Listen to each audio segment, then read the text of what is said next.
Persepsie is die proses waardeur individue sensoriese inligting interpreteer en sin maak om 'n betekenisvolle begrip van hul omgewing te vorm. Dit is 'n deurslaggewende sielkundige faktor wat verbruikersgedrag en besluitneming beïnvloed.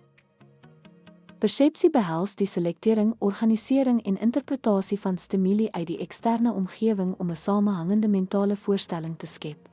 Dit is subjektief, aangesien verskillende individue dieselfde stimuli verskillend kan waarneem op grond van hul ervarings, oortuigings en voorkeure.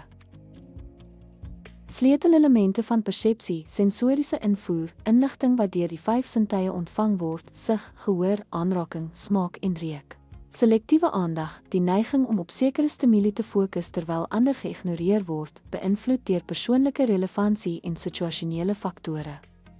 Interpretasie, die toekenning van betekenis aan sensoriese insette gebaseer op vorige kennis, kulturele agtergrond en verwagtinge. Perseptuele vooroordeel, vooropgestelde idees of stereotypes wat beïnvloed hoe stimule geïnterpreteer word. Faktore wat persepsie beïnvloed, persoonlike faktore, individuele ervarings, motiverings en emosies vorm hoe stimuli waargeneem word. Kulturele agtergrond, kulturele norme en waardes beïnvloed waaraan individue aandag gee en hoe hulle dit interpreteer. Kontekstuele faktore, die situasie of omgewing waarin stimuli teëgekom word, beïnvloed persepsie.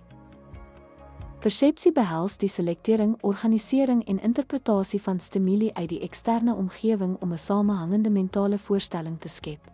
Dit is subjektief, aangesien verskillende individue dieselfde stimuli verskillend kan waarneem op grond van hul ervarings, oortuigings en voorkeure. Persepsie is 'n dinamiese proses om sensoriese inligting te interpreteer om 'n betekenisvolle begrip van die omgewing te vorm. In bemarking help die begrip van verbruikerspersepsie besighede om boodskappe, produkte en ervarings te ontwerp wat effektief by hul gehoor aanklank vind.